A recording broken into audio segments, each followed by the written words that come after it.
A job vacancy surge in Australia. Let's have a look. Hello everyone, Florian.heise here and welcome to another episode of HeiseSays. Grab your stein of coffee and let's have a look at this article from The Guardian by Greg Jericho discussing the huge growth in job vacancies, but still it doesn't mean it's easy to find one. Well, is it ever easy to find a job? To be quite honest, no, it's not. It's never going to be easy to find a job. Finding a job is always going to be hard. Finding a client is always going to be hard. Finding a project is always going to be hard. That's life. It's that simple. Don't kid yourself into thinking that it's going to be easy. Frankly, there may be some people that have only ever been in the workforce during good times and don't know the challenges of a recession. They're used to being able to go from to quit a job and just find one without any issues. That's not going to happen anymore. So the latest job vacancy figures released yesterday by the ABS show that while things are improving, unemployment will remain high until the impact and restrictions of the pandemic are gone. It continues to be tough to make sense of economic data at the moment. Wild shifts are still happening, with record growth replacing record falls. Well, yeah, I mean, it's crazy. We're in a clown world now, guys. You can do an IPO with a company that hasn't made a cent profit and it can moon. Clown world. As I noted earlier this week, however, we can say that the employment situation is better than it was. The Department of Employment's latest indicator, which tracks a number of different economic surveys to gauge how things are going, has now turned positive for the first time since February 2020. Admittedly, the index only recorded a score of 0.05, but after what we experienced last year, we'll take whatever we can get. And you can see this here, positive, boom. So it's improving. It's improving, which is good. And it accords with what we are seeing with job vacancies. In the May quarter last year, job vacancies fell a record 43%. This was followed by a record rise of 60% in the August quarter. The latest figures released yesterday show that in November quarter, vacancies rose by a stunning 23%. So that's it. More jobs available. This is, of course, good news. Well, I want to see what this is going to be like once all of the JobKeeper mechanisms are removed. Once those support programs are pulled out, will there be an increase in unemployment, sadly. This is, of course, good news, and it is somewhat amazing that vacancies in November were 12% higher in 2020 than they were in 2019. Well, not really. More people have lost their jobs. More businesses may have got rid of the dead wood, and now they're bringing good people in. Maybe businesses cut back thinking it's going to be much worse than it is, and now can bring people back on. And the people they were going to take back on, maybe or the people they previously had, maybe they've found something else. And the increase in jobs available is across the spectrum of the economy. All industries recorded more vacancies in November quarter than in August. Astonishingly, 7 industries, manufacturing, utilities, accommodation, and food services, financial services, health and social care, and arts and recreation recorded the highest number of vacancies in a quarter since such records began in 2009.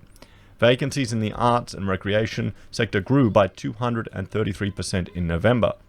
Well, this is what happens when you get a momentous crash. You get a huge surge up. And yet this does not mean a jobs boom. It's part of the problem of the economic data at the moment. Usually such a surge in job vacancies is a sign of a very healthy economy, whereas now it is more a sign of an economy moving out of lockdown. It is good to be sure, but boasting about record growth in vacancies does not necessarily mean we are about to have a record level of employment. Rather, that last year we had a record number of layoffs. Exactly. Yep. As it is, the fight for jobs remains mostly tougher than it was prior to the pandemic, if at least not at the absurd levels it reached in May last year.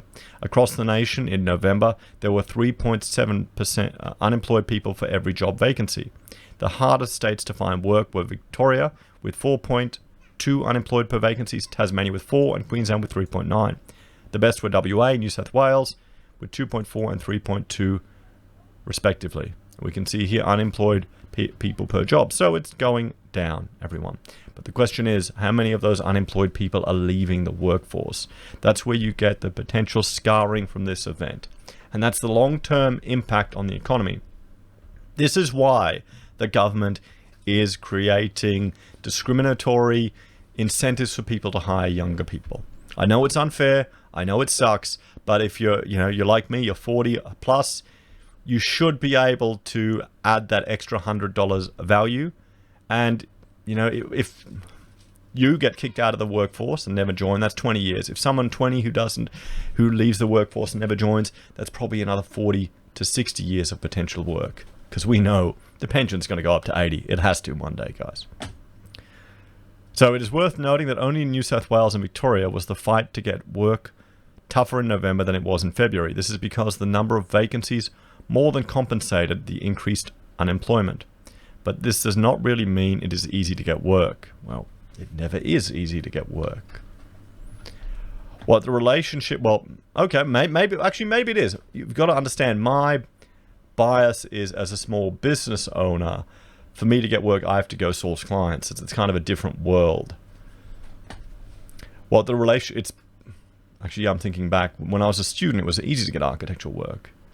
We were all getting probably a third above the award, and people were competing for students back in the mining boom back then.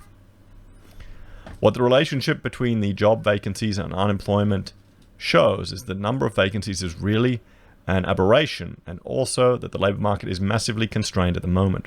Economists like to compare the unemployment rate with the job vacancy rate, the number of vacancies as a percentage of the labour force. Generally, as the rate of one rises, the other falls. A high job vacancy rate usually means a lower unemployment rate. In both February and May last year, the relationship held, but then in August and November, it completely broke. Normally, with the vacancy rate of 1.84%, that occurred in November, you would expect unemployment to be around 4%, not 6.8%. What this highlights is that how the struggle with the labour market is that workers are prevented from getting jobs. It's all very well for there to be a job available, but it is not much good if it's in a place you're not able to travel to, or if the jobs are in industries that you can't work in, either because it doesn't suit you or you're not qualified. Or, I know this is from The Guardian, they won't say this, or if the significant increase in welfare disincentivizes people from working. That's the third thing you need to add there, Guardian. It's the third thing you need to add to your article, because having welfare at too high a level disincentivizes people from working, because people aren't stupid. You're not going to work 40 hours a week for only $100 extra in your pocket, okay? That's reality. I don't care what anyone says. That is reality. It creates a disincentive. That's how it is. People aren't as dumb as we're led to believe. From May to November, accommodation and food service jobs accounted for 13% of the increase in vacancies. Normally they account for just 6.5%. That's great if you want such a job, but not so much if you don't, especially given such work is generally lower paid and not full-time. On the other hand, jobs in administration and supply accounted for just 7% of the increase. Normally they account for 15%. And so we have a labour market offering much more hospitality jobs than normal and much fewer admin jobs. It all makes for a bumpy road out of the pandemic, and for more workers that the smooth path looks to be well off in the future. Well, yeah, it does. He's right there. But, I mean, it's The Guardian. They've got a bias, so they're not mentioning the fact that the increases to welfare will disincentivize some people from working. That's how it is. And sometimes, guys, you may have had a job at this level. You may need to step down and humble yourself and take another job. And a lot of people will do that. They'll go, you know what? I don't care. I'm taking care of my family. I'm doing what I need to do. We've all been there, guys. It's part of life. You got to jump through the hoops sometimes just to get ahead. And you don't let it get down to you. That's the trick where I think more and more having control of your own finances and being in a situation where you can write something out, or you can go, you know what, I'm going to do this crappy job for some time just to keep the cash coming in until my other industry picks up. It's not the be all end all. If you're just doing a shit job for a few months, and while on the side you're looking for your career, or you're practicing there, or you're building to start something up, and you've got enough money to keep you going, that's a little different from falling off the edge and needing to get something out of desperation. And that comes with just having control of your own situation. So guys, there we have it. A surge in vacancies, but still difficulty in finding jobs. What do you think? I know we've got some viewers who just have trouble getting staff.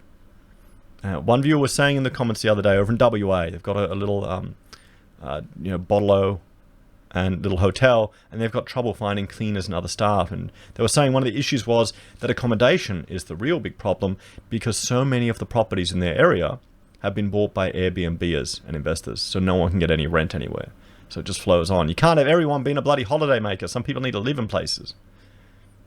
So there you go. Anyway, guys, let me know your thoughts and opinions in the comments down below. Please like, share, subscribe to the channel. If you're a fan and you enjoy the various articles I cobble together and find here, you can support us through various means. You can join the channel on YouTube or Patreon. Use any of the affiliate links you find below from Amazon, eBay, Independent Reserve, or AussieBroadband.